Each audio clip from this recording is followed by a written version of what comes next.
उसका भी खुलासा कीजिए। किसका काला धन है जो बढ़ा है?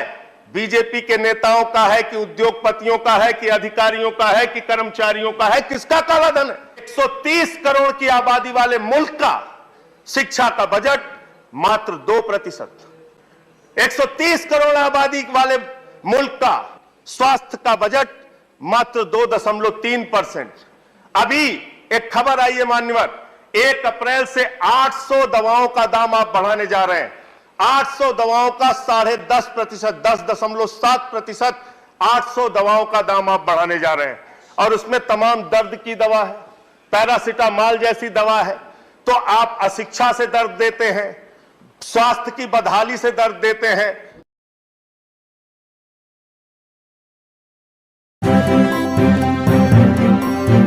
मीडिया वॉइस, आपकी आवाज।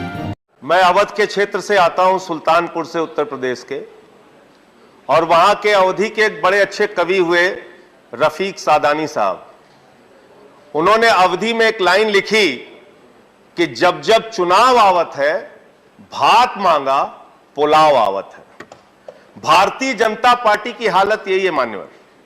इनकी सरकार, चुनाव आ जाए तो पेट्रोल का दाम कम, डीजल का दाम कम, गैस का दाम कम, सीएनजी का दाम कम, पीएनजी का दाम कम, सारी चीजों में महंगाई कम।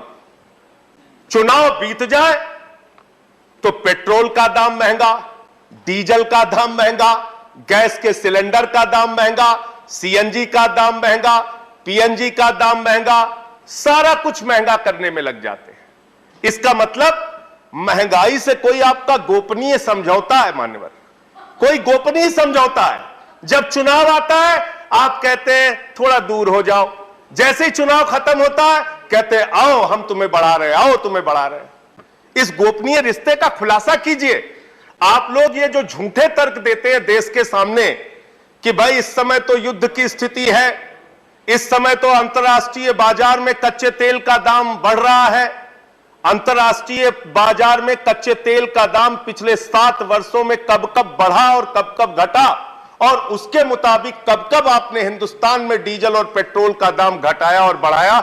इसका तथ्य अगर आप सामने रखेंगे तो पूरे देश के सामने आपका चेहरा काला हो जाएगा कि कितना बड़ा झूठ आप इस देश की जनता से बोलते हैं। महंगाई आपको बढ़ाना होता है, उसके लिए 1000 तर्क आपके पास मौजूद है। दूसरी बात, अभी तो शुरू हुआ, फिर से बोलना शुरू कर देते हैं लोग। इनको महंगाई बढ़ाना है, सुनना कुछ नहीं है।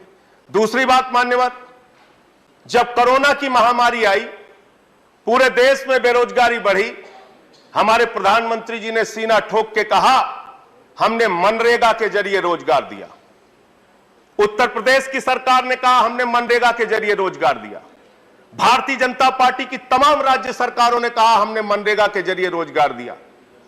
और जैसे ही कोरोना खत्म हो गया, लोगों को रोजगार की अभी आवश्यकता है, आपने मनरेगा का बजट घटा के 98,000 करोड़ से घटा के 73,000 करोड़ कर दिया। उसमें भी 18,000 करोड़ रुपए पुराना बकाया देना है। 54,000 करोड़ रुपए आपने मनरेगा का बजट कर दिया। मनरेगा का बजट आप घटा रहे हैं, और मनरेगा में आपकी स्थिति क्या है? यह आपका दिया हुआ जवाब है, मेरा जवाब नहीं है सर। 100 दिन के रोजगार की गारंटी है। आंध्र प्रदेश में औसत 30 दिन, अरुणाचल में 47 दिन, आसाम में 22 दिन, बिहार में 36 दिन, छत्तीसगढ़ में 29 दिन, गोवा में 19 दिन, ऐसे ऐसे करके मध्य प्रदेश में 31 दिन। साल में मात्र 31 दिन, 30 दिन, 20 दिन आप रोजगार दे पा रहे हैं मनरेगा के जरिए, जिसका आप पूरे हिंदुस्तान में ढिंढोरा पीटते हैं कि हमने मनरेगा के जरिए बहुत रोजगार देने का काम किया। इसके साथ साथ नौजवान बेरोजगारों की अगर हम बात करें मान्यवर, हर क्षेत्र में ठेका प्रथा इन्होंने लागू कर दी। नौकरियां देने के बजाय आउटसोर्सिंग और ठेका प्रथा, और यह ठेका प्रथा एकमात्र कमीशन खोरी और भ्रष्टाचार का जरिया है। 50,000 रुपए में, 25,000 रुपए में, 30,000 रुपए में, 20,000 रुपए में साइन कराया जाता है, और जो मजदूर होते हैं, जो कर्मचारी होते हैं, जो ठेके पे काम करने वाले नौजवान होते हैं, उनको 50% से भी कम पैसा दिया जाता है। यह होता है ठेका प्रथा। ठेका प्रथा एक गुलामी प्रथा है मान्यवर, इसलिए जो ठेका प्रथा पे लगे हुए लोग हैं उनको रेगुलराइज कीजिए और इस ठेका प्रथा के जरिए हिंदुस्तान के तमाम सरकारी डिपार्टमेंट्स के अंदर जहां दलितों के लिए आरक्षण है, जहां पिछड़ों के लिए आरक्षण है, हमेशा से आपकी दलित और पिछड़ा विरोधी जो मानसिकता है उसके कारण से आप इस ठेका प्रथा को बढ़ावा दे रहे हैं। इससे आदिवासियों का, दलितों का, पिछड़ों का आरक्षण धीरे धीरे करके सारे विभागों में आप खत्म करते जा रहे हैं। दूसरी बात मान्यवर, काला धन की बात अगर हम कर लें, आप ढिंडोरा पीटते थे 300 लाख करोड़ काला धन आएगा, 50 लाख करोड़ काला धन आएगा। आपके राज्य में काला धन आना तो दूर की बात है, काला धन बढ़ गया। काला धन बढ़ता जा रहा है आपके राज्य में। कौन कौन से लोग हैं उसका भी खुलासा कीजिए। किसका काला धन है जो बढ़ा है? बीजेपी के नेताओं का है कि उद्योगपतियों का है कि अधिकारियों का है कि कर्मचारियों का है? किसका काला धन है? कहां से काला धन बढ़ गया? इसका खुलासा कीजिए। काला धन के नाम पर आपने इस देश की जनता को गुमराह किया। लोग आज भी मान्यवर 15 लाख की राह लगाए हुए कि उनके खाते में 15 लाख आएगा, उनके खाते में 15 लाख आएगा। 15 लाख छोड़ दीजिए, 2 करोड़ रोजगार की बात आपने कही, रोजगार आप खत्म करते जाते हैं। रेलवे की भर्ती का जिक्र मैंने किया था मान्यवर, दौड़ा दौड़ा के आप नौजवानों को पीटते हैं, FIR कराते हैं, मुकदमे कराते हैं, रोजगार उनको देते नहीं। NPA का जिक्र अभी विनय विश्वम जी कर रहे थे। 10.5 लाख करोड़ रुपए का NPA चंद पूंजीपतियों का है मान्यवर, और 10.5 लाख करोड़ रुपए के NPA में आपके बड़े बड़े पूंजीपति, उद्योगपति जो आपके मित्रों हैं, जिनको हमारे आदरणीय प्रधानमंत्री जी कहते हैं मेहुल भाई, वो मेहुल भाई 20,000 करोड़ रुपए लेके हिंदुस्तान से भाग जाते हैं। 2900 करोड़ रुपए ललित मोदी लेके भाग जाते हैं। 6,000 करोड़ रुपए नितिन संदेशरा लेके भाग जाते हैं। नीरव मोदी हिंदुस्तान से हजारों करोड़ लूट के भाग जाते हैं। तो मैंने तो इस प्रस्ताव दिया था और आज इस सदन में आपके माध्यम से मान्यवर मैं कह रहा हूं कि 50 करोड़ से ज्यादा जिस भी उद्योगपति या पूंजीपति का बकाया हो उसका पासपोर्ट जब्त कर लीजिए। वो हिंदुस्तान छोड़कर भागने नहीं पाएगा। अगर वो हिंदुस्तान छोड़कर भाग रहा है तो इसका मतलब लूट में कहीं ना कहीं हिस्सेदारी है। उसको भगाने का काम आप करते हैं, उसको भगाने का काम करते हैं।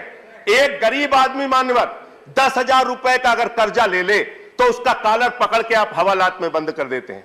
एक किसान अगर 20,000 का कर्जा ले ले उसका कॉलर पकड़ के आप उसको जेल में बंद कर देते हैं। लेकिन 20-20 हजार करोड़ रुपए, 10-10 हजार करोड़ रुपए विजय माल्या लेके भाग गया, आज तक वो हिंदुस्तान नहीं आ पा रहा है। तो ये पूंजीपतियों के साथ लूट और लूट के बाद उनको भगाने का जो धंधा चल रहा है, इसको रोकने का एकमात्र तरीका है 50 करोड़ से ज्यादा जो भी कर्जदार हैं उनके पासपोर्ट आप जब्त करने का काम कीजिए।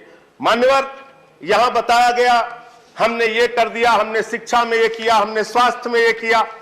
130 करोड़ की आबादी वाले मुल्क का शिक्षा का बजट मात्र 2%। 130 करोड़ आबादी वाले मुल्क का स्वास्थ्य का बजट मात्र 2.3%। अभी एक खबर आई है मान्यवर, 1 अप्रैल से 800 दवाओं का दाम आप बढ़ाने जा रहे हैं। 800 दवाओं का 10.5%, 10.7% 800 दवाओं का दाम आप बढ़ाने जा रहे हैं। और उसमें तमाम दर्द की दवा है, पैरासिटामॉल जैसी दवा है। तो आप अशिक्षा से दर्द देते हैं, स्वास्थ्य की बदहाली से दर्द देते हैं, बेरोजगारी से दर्द देते हैं, किसानों को दर्द देते हैं, माताओं बहनों को दर्द देते हैं। अरे कम से कम दर्द की दवा तो सस्ती कर दो। दर्द की दवा भी महंगी करते जा रहे हो, दर्द भी देते हो, दर्द की दवा भी महंगी करते जा रहे हो। तो मान्यवर, मैं तो इनसे यह कहना चाहता हूं कि आपने नारा दिया है सबका साथ सबका विकास, तो सबका साथ लीजिए। अरविंद केजरीवाल ने अभी दिल्ली का बजट पेश किया। अरविंद केजरीवाल जी के बजट को देखिए, 22% शिक्षा पे खर्च किया, 13% स्वास्थ्य का बजट है, ट्रांसपोर्ट पर, रोड पर 13% का बजट। दिल्ली की सरकार मान्यवर जब आई थी तो 30,000 करोड़ का बजट था, आज 75,000 करोड़ का बजट दिल्ली की सरकार ने पेश किया, 2.5 गुना बजट बढ़ाने का काम किया। एक ईमानदार सरकार चला के दिखाई। अरविंद केजरीवाल जी को गाली गलौज करना छोड़ दो, इनकम टैक्स अफसर है, बुला के बैठा लिया करो, साथ में कुछ सिखा देंगे बजट कैसे बनता है, शिक्षा पे, स्वास्थ्य पे, बिजली पे, पानी पे। और बिजली पे मान्यवर, जिस पे सबसे ज्यादा हल्ला मचाते हैं लोग कि अरे दिल्ली वाले तो फ्री बिजली पा रहे हैं, फ्री बिजली पा रहे हैं, फ्री बिजली पा रहे हैं। बिजली का बजट मालूम है आपको? मात्र 4%। मात्र 4% बजट में दिल्ली की जनता को हम लोग 300 यूनिट बिजली फ्री देने का काम करते हैं। सीखो कुछ अरविंद केजरीवाल से, सीख लो आप लोग। और आप लोग क्या करते हो? फिल्म के पोस्टर पे राजनीति कर रहे हो, फिल्म के पोस्टर पे राजनीति कर रहे हो। मैं तो मान्यवर आपके जरिए इनसे मांग करना चाहता हूं, कश्मीरी पंडितों के दर्द पर मजाक करना और राजनीतिक ड्रामा करना बंद कीजिए और इस बजट में प्रावधान कीजिए कि कश्मीरी पंडितों के पुनर्वास के लिए कम से कम 20,000 करोड़ रुपए आपकी सरकार खर्च करेगी। प्रावधान कीजिए। और मैंने तो प्रस्ताव रखा था, सारे सांसद अपने 1 साल की निधि कश्मीरी पंडितों के पुनर्वास के लिए लगाएं। आप राजनीति कर रहे हैं और यहां विनय सहस्त्र बुद्धे साहब बैठे हुए हैं। आपकी भाषा सुनता हूं, मैं बड़ा प्रभावित होता हूं सर आपसे। आपकी भाषा सुन के मैं बड़ा प्रभावित होता हूं। आदरणीय शुक्ला जी बैठे, अरे थोड़ा ये भाषा, ऐसे बोलने की भाषा अपने नेताओं को सिखाइए। खत्म कर रहा हूं सर। हो गया। इनके प्रदेश अध्यक्ष भारतीय जनता पार्टी यही संस्कार सीखते हैं आप लोग। वो गाली दे रहे हैं निर्वाचित मुख्यमंत्री को सर, निर्वाचित मुख्यमंत्री को गाली दे रहे हैं। यही संस्कार सिखाते हैं आप लोग। आरएसएस की शाखा में यही संस्कार सिखाया जाता है। 3 बार के लोकप्रिय मुख्यमंत्री को गाली दी जा रही है सर, इनका प्रदेश अध्यक्ष गाली दे रहा है। तो मैं इसलिए कह रहा हूं मान्यवर, मैं इसलिए कह रहा हूं, ये गाली गलौज करने वाले लोग हैं, ये नफरत और झगड़ा फैलाने वाले लोग हैं, ये देश को बांटने वाले लोग हैं। आज भारत हंगर इंडेक्स में 101 स्थान पे पहुंच गया। भूख के मामले में 101 स्थान पे आपने भारत को पहुंचा दिया। खत्म कर रहा हूं सर, खत्म कर रहा हूं। और हैप्पीनेस के इंडेक्स में 136 नंबर पे भारत को आपने पहुंचा दिया। किसी को खुश नहीं रखते आप। सारा वर्ग दुखी आपसे, किसान दुखी, नौजवान दुखी, माताएं बहनें दुखी, व्यापारी दुखी, पूरे हिंदुस्तान को आपने दुखी कर रखा है। क्योंकि आपकी सरकार गरीबों की सरकार नहीं है, नौजवानों की सरकार नहीं है, पूंजीपतियों की सरकार है। कॉर्पोरेट टैक्स आप कम करते हो, 25% से घटाते 22%। कर्मचारियों का टैक्स कम नहीं करते। आप उनको राहत नहीं देते। श्री सपन दास गुप्ता जी।